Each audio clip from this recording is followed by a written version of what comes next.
같이 기도로 위기를 극복하자. 기도로 위기를 극복하자. 할렐루야. 하나님 믿는 사람에게는 기도가 있습니다. 기도는 하나님의 마음을 움직이는 것이 기도입니다. 하나님 마음이 움직이면 우리에게 무엇이든지 해주실 수가 있습니다. 불가능한 것은 아무것도 없습니다. 이렇게 하나님은 하나님을 만날 수 있는 채널을 만들어 놨는데 그게 바로 기도입니다. 무선 전화기처럼 채널을 만들어 놨어요. 그러므로 성도님들은 꼭 기도로 승리하시기를 바랍니다. 어려운 일이 있을 때 꼭 기도하시기를 바랍니다. 기도가 생활이 되시기를 바랍니다. 이렇게 기도를 날마다 생활 가운데 하는 사람은 다른 사람에 비해서 훨씬 인생을 평탄하게 삽니다. 그리고 행복하게 살고 편안하게 살고 그리고 하나님의 도움이 많기 때문에 걱정과 염려도 없어집니다. 다른 사람보다 더 잘 됩니다. 그러므로 기도를 꼭 배우시기를 바랍니다. 하나님 마음에 들게 기도하셔야 됩니다. 하나님 마음에 들지 않으면 기도해도 또 헛것입니다. 꼭 기억하시고 기도의 사람이 되시기를 바랍니다. 오늘 37장의 내용, 37장부터는 요셉 얘기가 나옵니다. 요셉이 17살이 됐습니다. 그리고 30살에 총리가 됩니다. 요셉이 고난받는 기간이 13년입니다. 13년 동안에 별일이 다 일어나죠. 자, 그러면 이제 요셉을 통해서 우리가 배울 것들이 참 많습니다. 자, 여기서 요셉을 봅시다. 형들한테 왜 미움받았느냐? 원인이 세 가지가 나옵니다. 첫째, 형들의 잘못을 아버지한테 고했어요. 두 번째, 아버지가 요셉한테만 특별한 옷을 입혔어요. 채색 옷을. 그래서 아버지한테 특별히 사랑을 받았어요. 그래서 그걸 보고 시기 질투를 했어요. 세 번째, 꿈을 꾸었어요. 꿈을 두 번 다 꾸었는데 그 꿈이 다 형들이 요셉한테 절하는 꿈이야. 그러니까 이걸 듣고 더 미워했더라 그랬어요.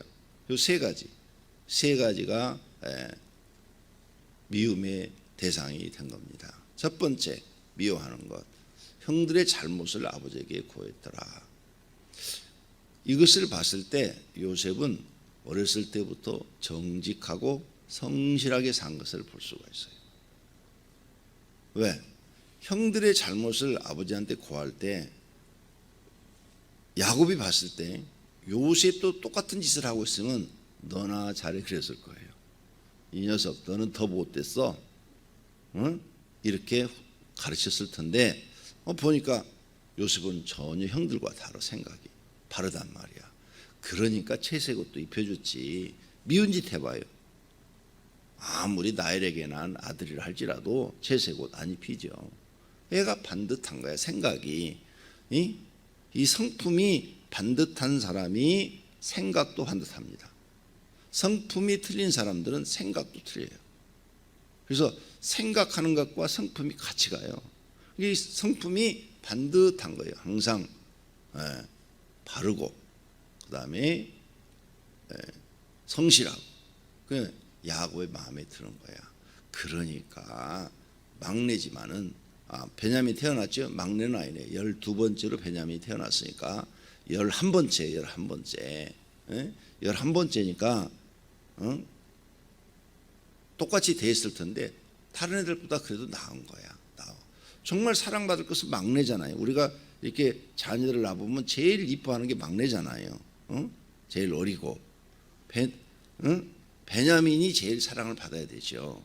그런데 요셉을 좀 특별하게 보신 것 같아요. 그 아버지가. 얘는 형들하고 좀 다르네. 성품이. 형들은 좀 거짓말도 하고 좀 악한 성품이 있는데 장자가 루벤이에요. 루벤이 죄를 범한 게 있어요. 누구를 범했죠? 앞부분에 나왔는데 나엘의 종 범했어요. 그걸 아버지가 들었어요. 이 뒷부분에 또 나와요, 그 얘기가. 그래서 루벤을 축복하지 않아요. 자, 즉 루벤은 판단력이 흐리다 그 말이에요. 판단력이 아버지의 첩을 건드린 거예요. 근데 야곱이 그 얘기를 듣고도 징벌을 내리질 않았어요. 왜 내리지 않았냐? 그래도 자기 아들이잖아. 그러죠? 큰 아들이잖아. 맏아들이잖아. 옛날에는 맏아들이 얼마나 소중해요.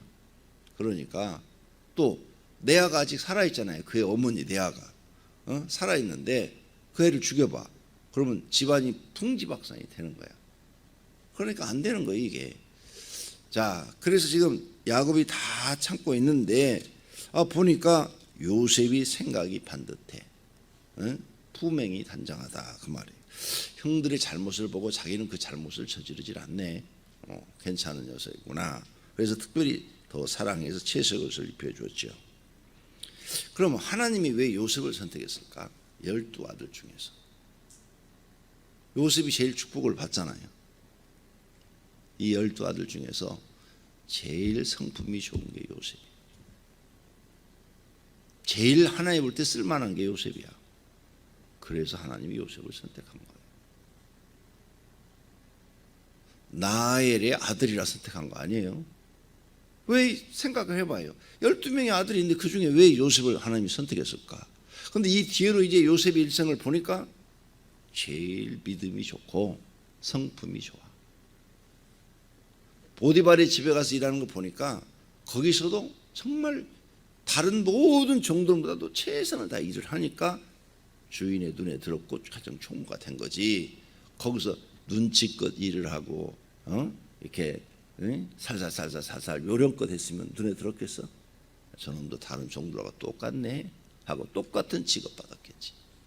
달러 요셉이 달러. 요셉이 보디발의 아내가 그렇게 유혹해도 안 넘어가지. 성품이 다르다니까. 하나님이 왜 요셉을 선택을 했느냐? 성품이 달라. 여러분을 하나님이 선택하시려면 성품이 달라야 돼. 하나님 보시기에 마음에 들어야 된다 그 말이에요. 선택하는 자가 봤을 때 그 마음을 보시는데 그 마음이 마음에 들어야 된다.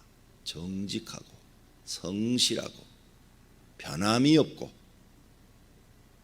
이게 돼야 돼요. 욥을 왜 하나님 축복하셨어요? 하나님을 믿고 신뢰하는데 변함이 없어. 부자로 축복해줘도 변함이 없고 아주 고난 속에 집어넣어도 변함이 없고. 그래서 하나님이 욥을 축복하신 거예요.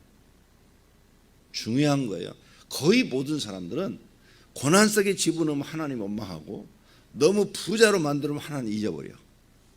그렇게 가난할 때 충성하고 헌신하고 기도생활 열심히 하고 이랬던 사람들이 부자가 되면 안 하고 자기가 어른이 돼서 남에 대해서 비평만 하고 교회에 대해서 비평하고 목사에 대해서 비평만 하지 일도 안 해. 헌금도 안 해.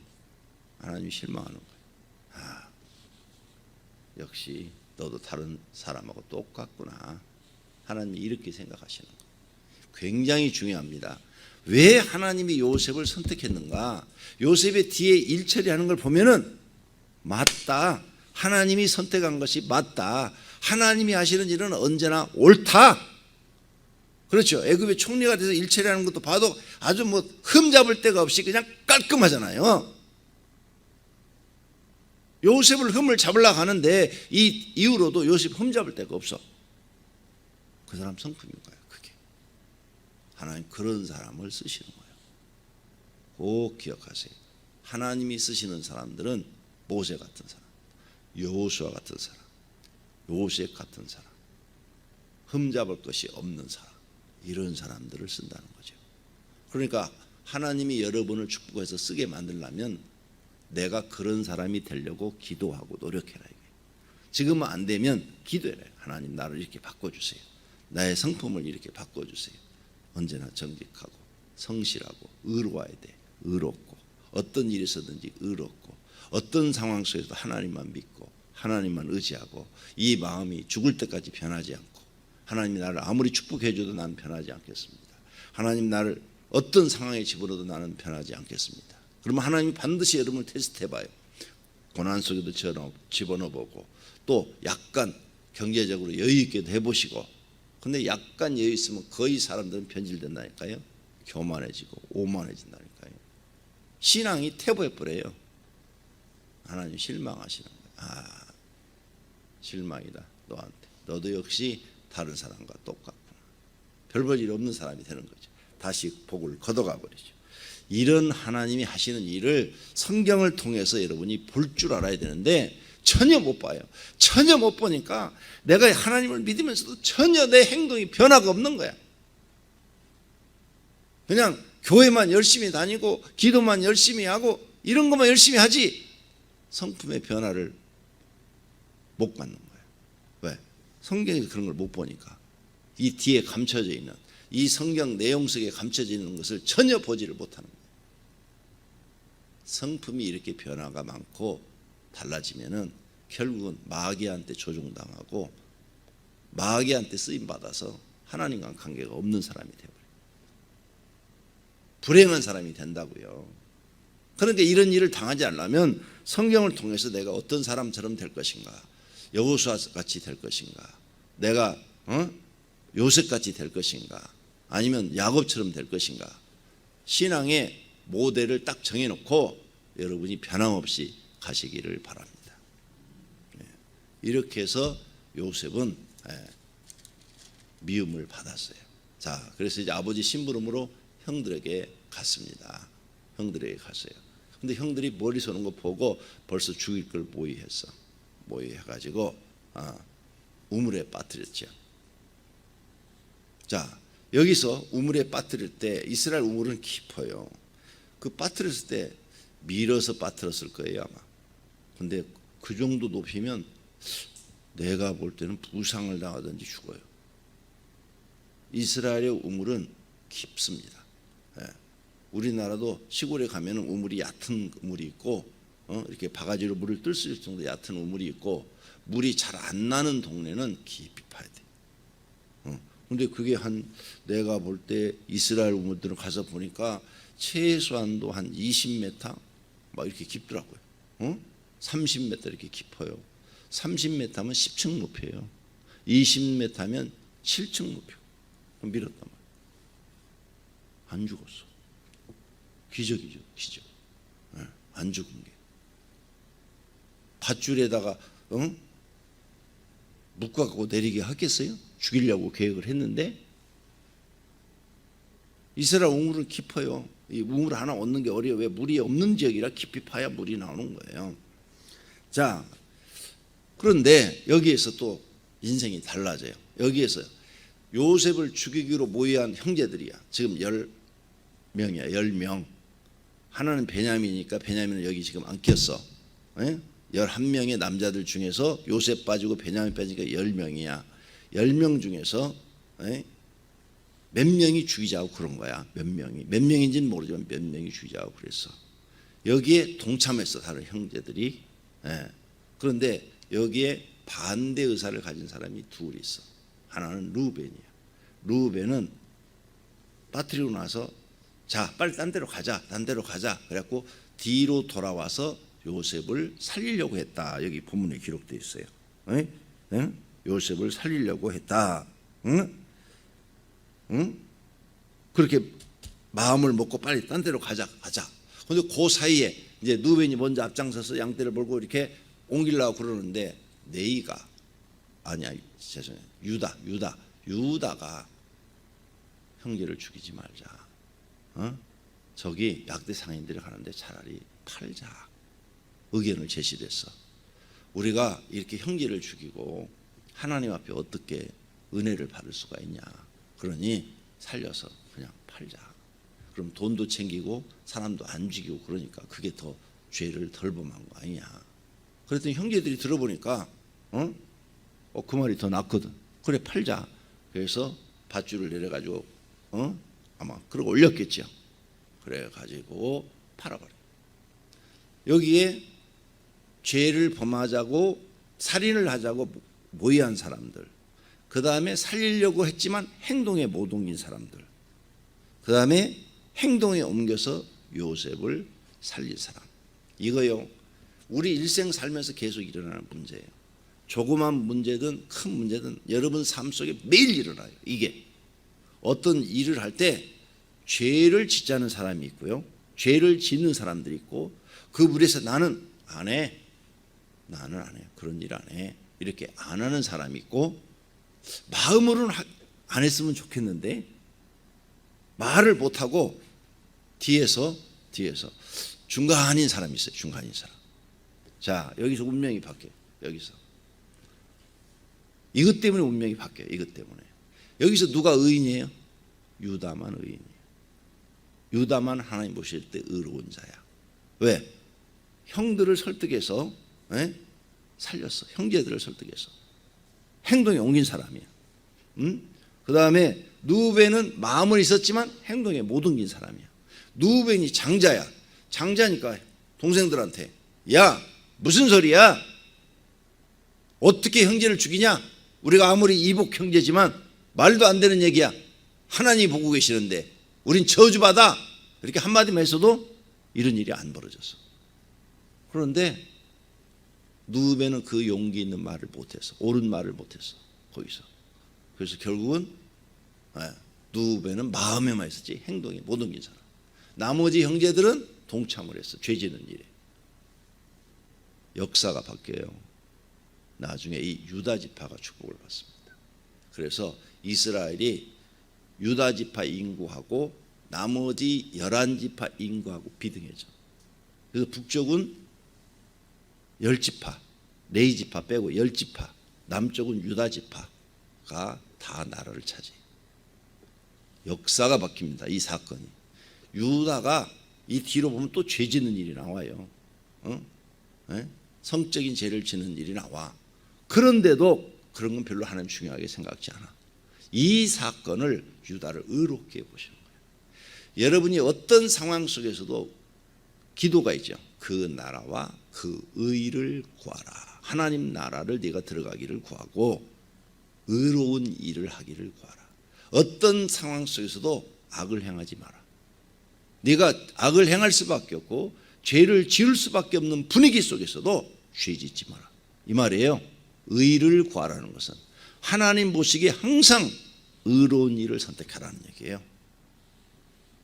하나님 보시기에 지금 의로운 일을 여기서 딱 선택한 사람 유다 하나밖에 없어. 그래서 유다 지파만 그 후로 엄청난 축복을 받고 나머지는 다 쓸모없는 사람들. 놀라운 일이죠. 이게 역사예요. 역사. 하나님이 하시는 일이야. 그래서 여러분 어떤 데서 작당을 한다고 그래. 작당을. 나쁜 일을 할 때 모여서 작당을 할 때 거기 끼지 마. 같이 망해. 거기서 언제나 의로운 말을 하고 나는 거기서 손 뗄 테니까 나를 거기 끼지 마라. 하나님 말씀에 어긋난 일을 딱 하자 할 때 나는 거기 안 낀다. 하지 마라 그랬는데 그들이 그럼 넌 빠져. 그럼 알았어, 난 빠지. 그럼 너희끼리 해. 그건 지네들끼리 하는 거야. 여기 지금 이 작당을 하고 있는 게 형제를 죽이려고 하는 이 지금 무서운 죄를 범하고 있는 거잖아요. 절대 여러분이 그런 일이 많으면 하나님이 여러분을 들어 쓰실 거예요. 그런데 그런 무리들하고 작당을 하고 지금까지 살아왔다. 죄진 일에 동참을 했다. 다 술 먹는데 나는 하나님 믿으니까 술 안 먹어. 나는 그렇게 살아왔어요. 평생을. 때려 죽여도 안 먹는다. 그래서 안 먹었어요. 군대에서 술 안 먹는다고도 맞아요. 네. 그랬더니 하나님이 군대에서도 함께 하시는 걸 난 느꼈다고 얘기했죠. 기적이 군대에서 막 일어났다고. 안 했어요. 목사가 돼서도요. 죄 짓는 일을 막 모의를 해요. 내가 권면을 해요. 유다처럼 권면을 여러 번 했어요. 그렇게 하지 마십시오. 그거 하나님이 기뻐하는 일이 아니잖아. 그러면 자기들은 목사님 뭐 이렇게 생각해? 이렇게 좋게 생각하면 되잖아. 이런 식으로 얘기를 했어요. 그래? 그럼 난 거기 안 낄 테니까 순서에 나 집어넣지 마. 난 거기 전혀 참석도 안 할 거야. 참석도 안 했어. 내가 지금도 주일날 노회에서 임직식 해요. 노예도 얘기해놨어요. 나는 절대 참석 안 하니까 주일날 하는 것은 나는 아예 빼라. 그래서 나는 안 가는 거예요. 주일날 한 번도 한 적이 없잖아요. 주일날 거기 가면 20만 원씩 줘. 거마비라고, 차비라고. 돈 생기는 일이야. 그런데 안 가. 나는 20만 원이 중요한 게 아니야. 하나님 말씀대로 사는 게 중요한 거야. 그게 의예요. 의. 죄의 자리에 참석하지 않은 거. 꼭 배워두세요. 여러분이 지금까지 그 죄의 자리에 참석했다면 여러분과 여러분 자손은 망하는 일밖에 없어요. 하나님의 인정을 못 받았어. 그래서 신앙도 깊어지질 않아. 깊은 신앙이 나오질 않아요. 왜? 죄 짓는 일에 참석했으니까. 깊은 은혜를 하나님이 주지를 않아요. 요셉과 같은 은혜를 주지를 않아요. 절대로 안 줘요. 다니엘과 같은 그런 믿음과 그런 은혜를 그 마음속에 절대 주지를 않아요. 사람들이 이런 걸 몰라. 성경 뒤에 감춰진 것들이에요. 이런 걸 알고 앞으로는 하나님 말씀의 의의가 아니면 절대 동참하지 않는 유다와 같은 사람이 되기를 바랍니다. 기도하겠습니다. 하나님 감사합니다. 오늘 하나님께서 우리를 사랑하셔서 새벽에 일어나 기도하게 하심을 감사합니다. 성경을 통해서 하나님이 어떤 의도를 가지고 일을 하시는지를 잘 배우게 하옵소서. 주님 앞에 특별 새벽기도 소원 예물을 드렸습니다. 주님 받으시기를 바랍니다. 11조금 감사한금 1천 번제물도 드렸습니다. 주님 받으시었고 성경에 언약한 대로 복을 주시옵소서. 예수님의 이름으로 기도드립니다. 아멘.